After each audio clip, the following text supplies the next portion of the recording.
Hi, everybody. Welcome back to the Behind the Drive series, where I interview local people just like you and I to share their story on how they make an impact and hold themselves accountable to do great things.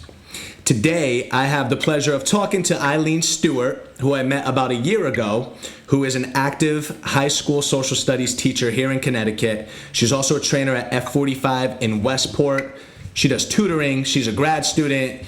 So Eileen, like when it came to me trying to think of like the first female that I can interview, like that has that hustle and drive, you were legit the first person that I thought of. And I told you this, but I really mean it, because I remember like being at the Westport location and I'm like, oh my God, like Eileen and I almost do the same thing, except you kind of do a little bit more, like with the tutoring, because I teach phys ed, and that just no one's calling me to tutor.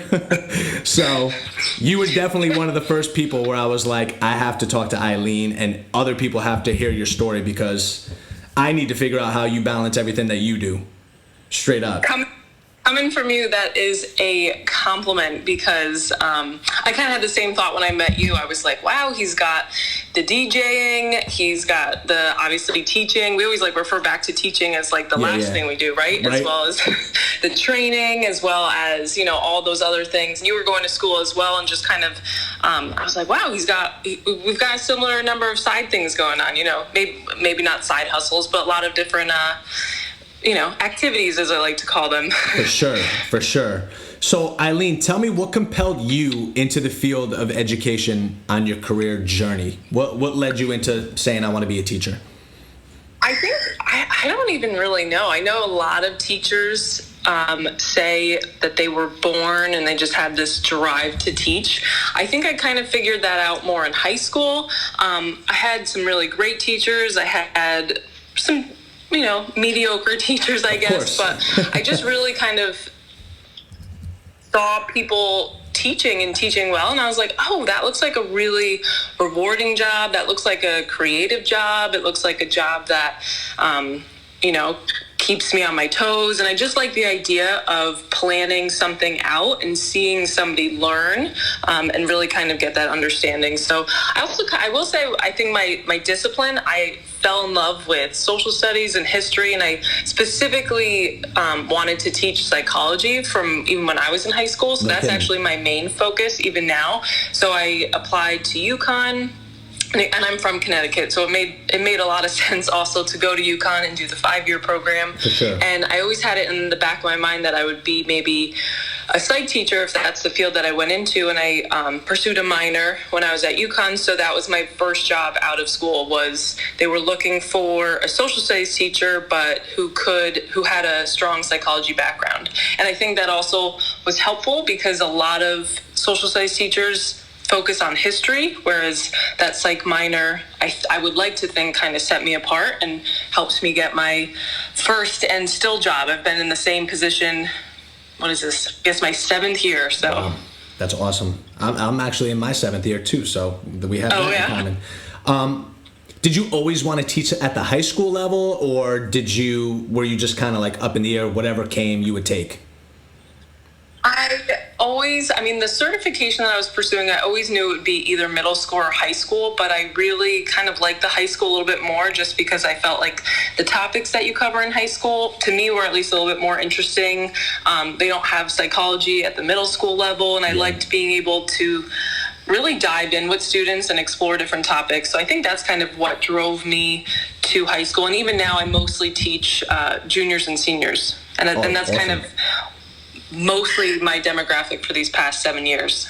Got you. And I know you mentioned that they keep you on your toes. I'm sure you have to make like a lot of those personal connections with them at that age level where they're starting to check out of the high school level. And was it challenging this year, because like your seniors, like I can't imagine being a senior in high school going through like this quarantine and missing out on all the fun events and the sporting opportunities and just that experience?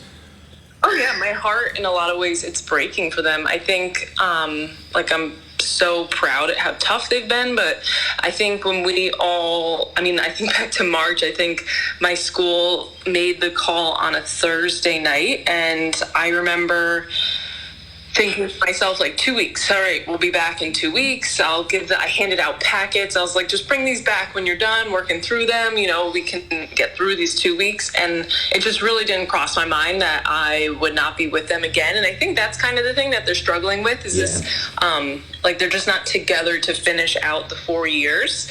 And I'm also class advisor to this group. So we had a lot of tough moments about, like, just thinking about prom, thinking about graduation. And when it started to get closer and we started to realize these things weren't happening, that was really tough. Because in the beginning, everything was up in the air. And then slowly but surely things changed. I mean, graduation, we are doing a little bit differently this year. We're still technically holding one, but it was very sad to formally announced that prom was not going to happen for them. Yeah, that's a huge deal at that high school level. Oh my God. Even junior, because you have that excitement of having, I don't know if your school does junior prom, but I know when I was in high school we had junior prom, and like your freshman and sophomore year you were waiting for that junior year just so that you can experience that for the first time, But yeah, it's definitely tough. They've been so great. They've been really, staying positive and making use of their time and getting everything that they need to done. And they've just risen to the occasion. I think that's the only way to put it. It's, my heart is breaking for them, but like at the same time, I have this like sense of pride that they just, adapted, and they've, in a lot of ways been really strong about it. Yeah, I hear you. So with grad school, like what gave you that feeling that made you say, this is a good time for me to go back to school and pursue another degree?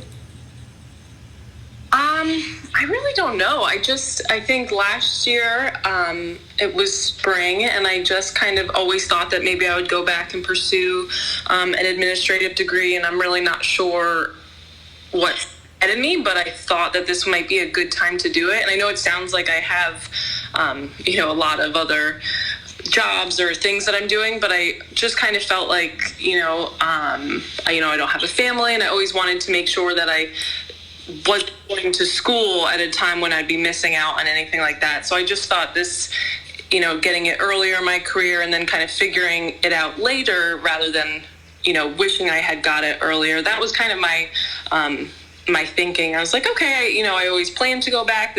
I might as well try to complete it now when I have a little bit more spare time, or at least I'm not held to anybody else, I guess I should say. Gotcha. I'm very independent, and I, really make my own schedule in every way. So it was just kind of easy for me to say, like, okay, I can figure out a Tuesday, I'm not working around anybody else's schedule. So I think that was kind of my primary motivation, was that I, could figure out time, and I wasn't taking time away from anybody else. Yeah, that's awesome. That's a great reason to jump back into something or start something. So kudos to you for doing that, because I know you have a lot on your plate.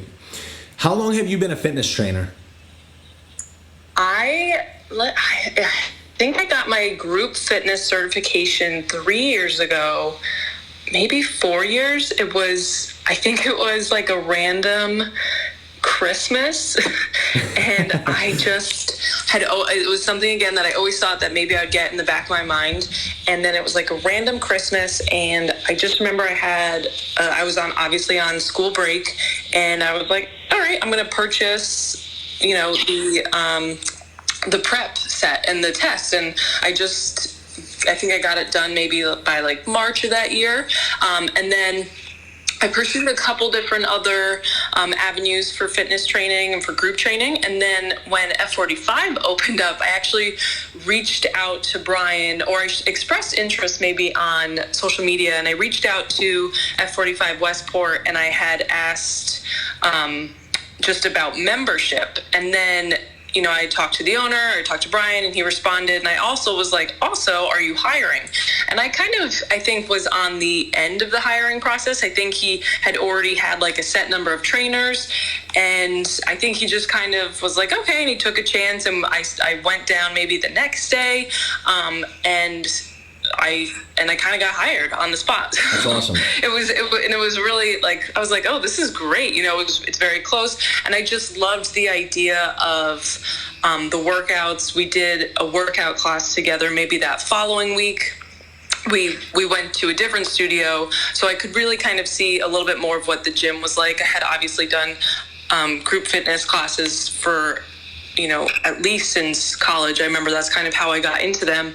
Yeah. And then I really liked to see how the F45, ran the studio, which I loved. I loved the idea of the images on the board. I think that also kind of appealed to me as a teacher, that it had like all the different ways that people learn and how you need to be reminded, and there was visual and there was audio and there was lights, and it was very easy to follow. Yeah. And I think it just took all the guesswork out of the different moves.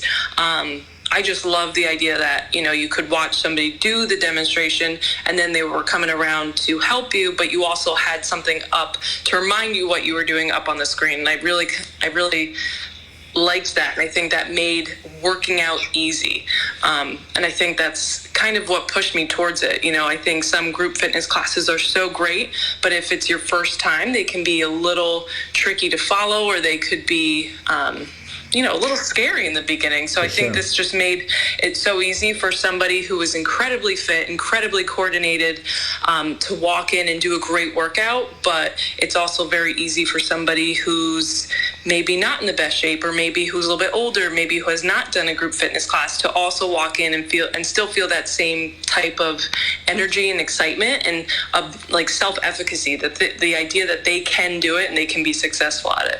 Definitely, for sure. Their whole programming is it's awesome, like how the philosophy that they pursue. And I just feel like once I saw an F45 studio, they kind of changed the game in that regards, where it's like, here, HIIT could be so complicated, let us simplify it for you, but like let you still get that HIIT aspect, you know what I mean? So I love it. Now, were you always into fitness growing up? I did volleyball, I did basketball. I also stayed fit in the off seasons through track. So I always really enjoyed working out in some capacity or moving. I really like to be active and be moving. And I think that also translates to how I like to be busy. But once I got to college, I would say, is when I got a little bit more into group fitness. And at UConn, I went to UConn when we did not have a nice gym.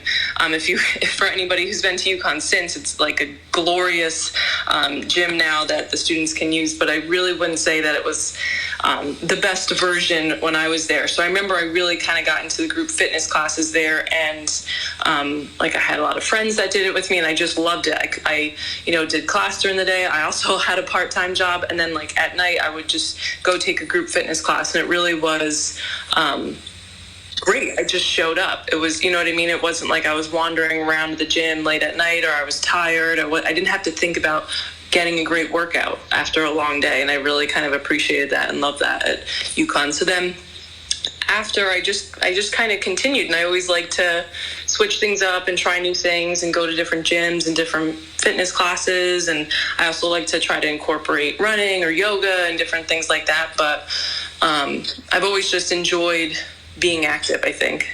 Awesome. What do you think is the biggest challenge in education for you personally? For me personally, right now, the shift to online learning has definitely been a challenge, and I think a lot of teachers would probably say that right now. For sure. I think what makes it enjoyable and fun are those small daily interactions and getting to know your students and getting to see the small victories. And it's hard to do that online in a remote environment. Yeah.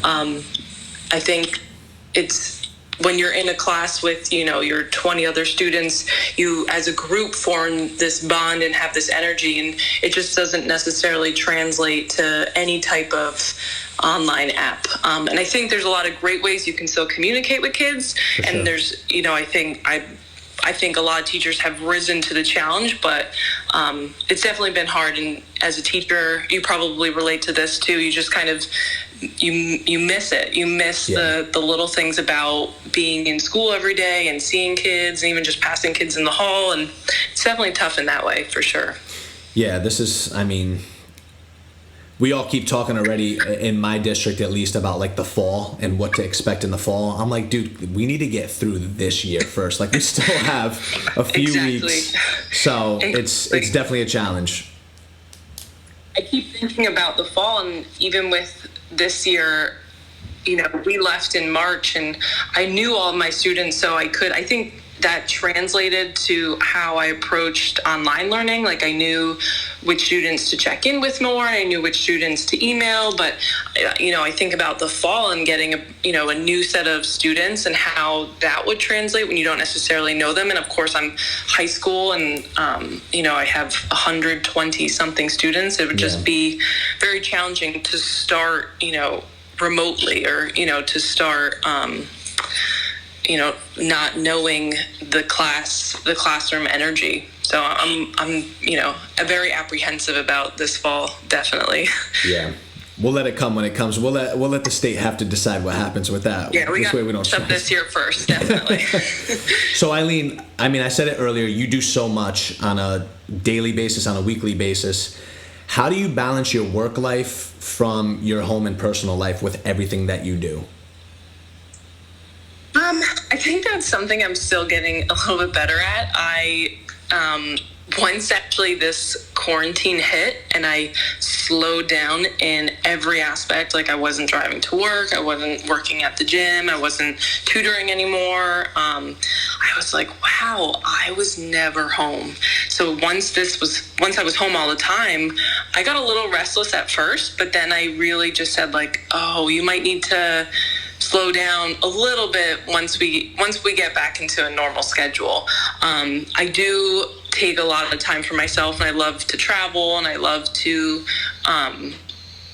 think about what I want. So, like, if I need to get a workout in, I'll really make sure I put that as a priority. If I haven't seen people in a while, or friends or anything like that, I try to think about, like, what I need to do to fit that into my already busy schedule. But I think the quarantine and the pandemic in general kind of taught me, like, oh, you might need to be a little bit better at that work-life balance if you realize you were never home before. So yeah, it's tough. Especially, I feel like when you're at a certain age, like, if you're given opportunities, sometimes, especially, like, depending on your circumstances, it's hard to say no if it's something that piques interest. Like, if you're into fitness and somebody says, hey, like, would you want to do this?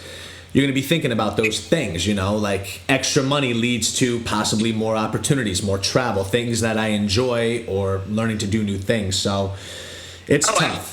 I'm the same boat. I never want to, like, miss an opportunity, and I think I'm like, yes, like, I'll figure it out. I just say yes, and then I'll figure out how I can fit it into my schedule. And I do like to be busy. I know myself, and I know if I ever, I don't like to feel stagnant. I don't like to feel bored necessarily, and I also like to feel accomplished. So, going back to school, I love the idea that I'm finishing up a goal that I had, and I, like, buying getting certified as a group fitness instructor. That was another goal. So I really liked the moves on those goals in a lot of ways. So for sure. Yeah. Goal setting is, to me, that's everything, because that's just, when you accomplish something, like, the feeling that you get is insane. And I know that you're probably like me in that sense. Like, once you accomplish a goal, you're like, you relish in it, and then, like, the next day you're like, all right, let's set a new goal. Like, what are we doing next? Absolutely, right? Yeah.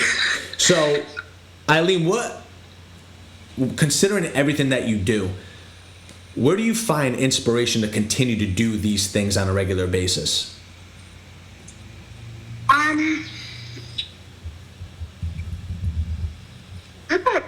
Where do I find inspiration? I think I've just had some really great moments with, like, people around me that, when I take just, like, a deep breath, I'm like, wow, like, this experience is amazing. Maybe there were some bumps along the way to get here. Like, the people that I've met at the studio, I always think, like, I just love being part of this family, and the people that I work with at school, and I always think, like, maybe, if I slow down, or if I didn't, push myself, I wouldn't have these moments where I'm, like, just so kind of proud and so happy to be around these groups of people. So I think it's kind of like just relishing in those tiny moments where I think about, like, wow, everything that I've worked for has led me here, and it's pretty awesome. And I think that kind of keeps me going, Yeah. I mean, not to say that I'm, don't have bumps along the road, or or I don't have obstacles, or things don't pan out as I plan to, but, I feel like if you're working towards something, then, it may not turn out exactly how you want it, but, it'll be good. There'll always be something good if you put in the work. I like that. That's a good point. Let's talk about when things don't go good, since you brought that up. So, was there a time, like, leading up to, like, your career or in, your adolescence where you messed up or you felt like you failed? And if so, what led to, like, a bounce back?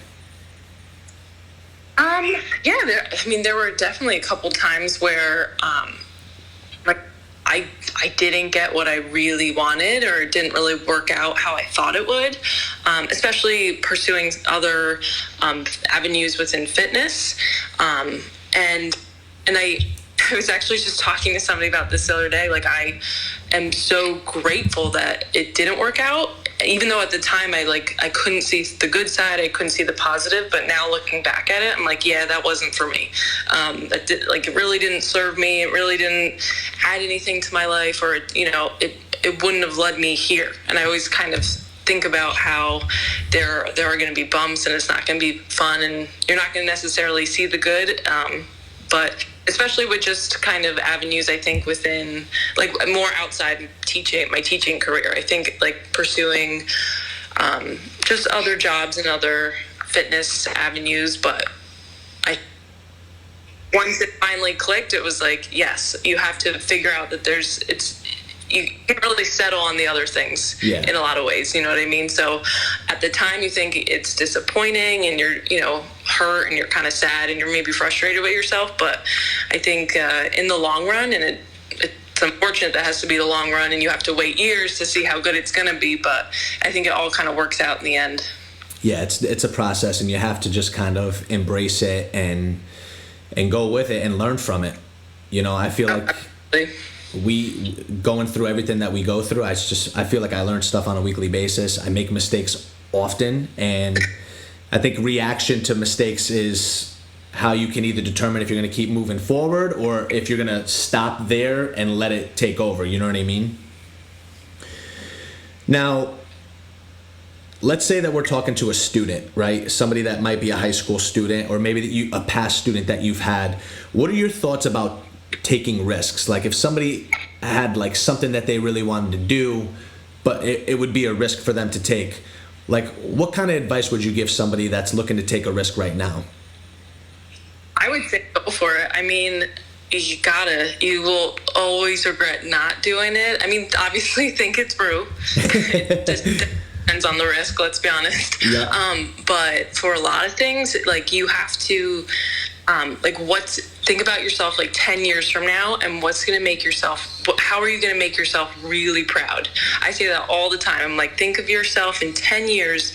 What can you do to make yourself proud? And is it taking the risk? Is it maybe, reorganizing your thoughts and, weighing your options? But I think for the most part, if it's weighing on you and you're thinking about it and you can't get it out of your head, if all that's standing between you and succeeding is the work you put in, then, oh my gosh, you got to do it, But I always think about that, like, all right, in 10 years, how can I be really proud of myself in this time? And it may not be a lot. Maybe it's just I got through something, or, maybe I'm doing exactly what I need to do. But if I'm like, Eileen in the future isn't going to be too proud of this moment, then, I feel like sometimes I reevaluate. Yeah, that's a great way to look at it. I like that a lot, because I never really thought about that, to be honest. And it's funny because now I kind of look back from 10 years from now, and I'm like, I'm doing things that I weren't in the picture, you know what I mean? So yeah. I think that it is important. I'm all about taking the risks, considering what it is, but I know that you're definitely making your past self really proud. Like, yeah, right. In the cards, you're like, wow, I'm doing good. Yeah, hey. So yeah, that's awesome though. That's a good way to look at things, especially as you get older. All right, Eileen, last couple questions here. Sure. Let's get back to the fitness element. What's the best tip that you could give somebody looking to get back into shape right now? I think the biggest piece of advice is just like start small.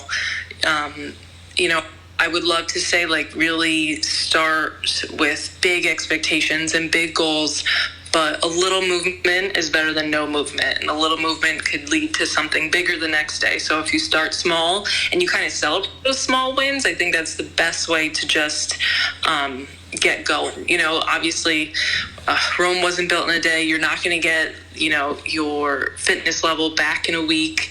But if you can just kind of celebrate all your small wins along the way, then it doesn't really feel like work, and it doesn't feel like hassle. It doesn't even necessarily feel like a journey. You know, if everything is something that you can celebrate, you know, that's hard to do. That's really hard to do, because I think once I'm the same way, when I jump back into something, like I want it right away, and I'm not very patient with myself. Yeah. But I think like just finding movement that you enjoy, some activity that you enjoy, even, you know, you don't have to jump into a high intensity interval training class. If you haven't gone on a walk in a week, go on a walk, something small.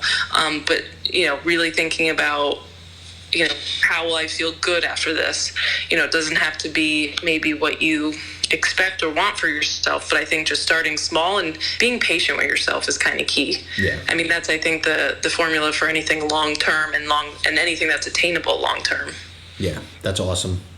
I completely agree. I think you got to start small, build it up. Yeah, and you have to find the enjoyment's the biggest thing. Like, I know so many people that, like, I can't expect them to like what I do, but they also can't expect me to like what they do. You know what I mean? But I think the most important thing is finding something that you enjoy that's active, and taking advantage of it by adding it more, making more time for it. I completely agree.